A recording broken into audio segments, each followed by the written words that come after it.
Guys, তো আজকে চলে এসেছি একটা রেসিপি নিয়ে। তো রেসিপিটা হচ্ছে মাছের মাথার মুড়ি ঘন্ট। তো দেখো মা এখানে নুন হলুদ সবই দিয়ে দিয়েছে। তো এবার মাছের মাথাগুলোকে ভালো করে মেখে নেবে। তো এবার দেখো কড়াইতে তেল গরম হতে দিয়েছে, আর তেল দিয়ে যখন এই ধোয়া বের হবে একদম, তখন এই যে মাছের মাথাগুলো দিয়ে দেবে। সরি, মাছ না, মাছের মাথাগুলো দিয়ে দেবে। তো এবার দেখো একটু ভালো করে লাল লাল করে ভেজে যে তুলেও নিয়েছে মা। তো দেখো এবার এই একই তেলে দিয়ে দেবে ফোড়নে জিরে ফোড়ন দিয়ে দেবে, শুকনো লঙ্কা দিয়ে দেবে, তোমরা দেখতেই পারবে। তো আর তেজপাতা দিয়ে দেবে, দিয়ে ভালো করে এগুলোকে ফ্রাই করবে। তো ভালো করে যখন ফ্রাইটা হয়ে যাবে না, তখন ওই মোমেন্টে দিয়ে দেবে আলু। তো আলুটাকে ভালো করে দিয়ে আলুটাকে ভালো করে নুন হলুদ দিয়ে ভাজা ভাজা করবে। তো তোমরা দেখতেই পারবে এখানে আমার ভয়েসটা আগে যাচ্ছে আর ভিডিওটা পরে পরে আসছে, তো ম্যানেজ করে দেখে নাও, কোনো ব্যাপার না। যাই হোক, তোমরা নিজেরই হোক। তো তো দেখো নুন হলুদটা দিয়ে দিল আমার কথা মতো।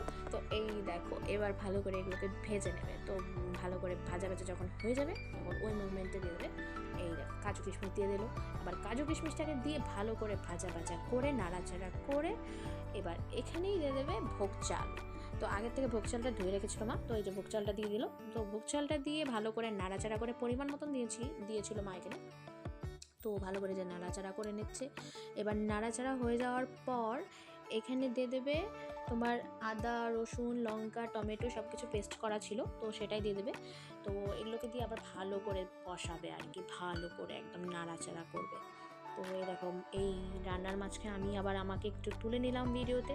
তো এবার দেখো একটু ভালো করে কষিয়ে এটার থেকে জল বেরোচ্ছিলো একটু একটু করে। তো দেখো এখানে আবার একটু চিনি দিয়ে দিল মা। তো চিনিটা অপশনাল, যারা খাও না তারা স্কিপ করবে। আমরা যে কোনো রান্নাতে চিনিটা খাই, তো মা দেয়। তো দেখুন একটু লঙ্কার গুঁড়ো দিয়ে দিল কালারের জন্য।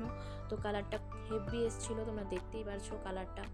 তো এই দেখো আস্তে আস্তে মশলাটা ভালোই কষানো হয়ে গেছে। তো এখানে দেবে মাছের মাথাগুলো। তো মাছের মাথাগুলোকে ভালো করে একদম ঝুরঝুরা করে ভেঙে নিয়েছিল মা। তো এটাকে ভালো করে এখন নাড়াচাড়া করে সম্পূর্ণ গ্রেভিটার সাথে মিশিয়ে দেবে। তো তোমরা দেখতেই পাচ্ছ এখানে আবার একটু পরিমাণ মতন জল দিয়ে দিল, যাতে চালটা সিদ্ধ হয়ে যায় আর মাছের মাথাগুলো আর সাথে আলুগুলো। তো দেখো আর ভিডিওর মাঝখানে মা নাড়াচাড়া করছিল, যে আমি আবার ওটাই মাকে একটু ক্যাপচার করে নিলাম। তো মাকে বললাম আমাদের একটু তাকাও, আমি একটু ভিডিও করবো। তো দেখো আমি একটু মাকে ভিডিও করে নিলাম। তো দেখো আবার জেঠু আসছিলো, বললো আমাকেও একটু নে না ভিডিওতে। আমি বললাম ঠিক আছে, কেন নেবো না, চলে আসো ভিডিওতে। তো এই দেখো জেঠু চারুটি খাচ্ছিল। তো দেখো মা আবার একটু ঢেকে দিয়েছিল যাতে ভালোভাবে সেদ্ধ হয়ে যায়। তো দেখো আবার ঢাকনাটা সরিয়ে তারপরে দেখে নিচ্ছিল না। দেখো ভালোই সেদ্ধ হয়ে এসেছে মোটামুটি প্রায়। তো মাঝে মাঝে আমি তুতলিয়ে যাই, একটু ম্যানেজ করে নিও। তো দেখো এখানে এবার একটু গরম মশলা দিয়ে ভালো করে নাড়াচাড়া করে দিচ্ছিল না।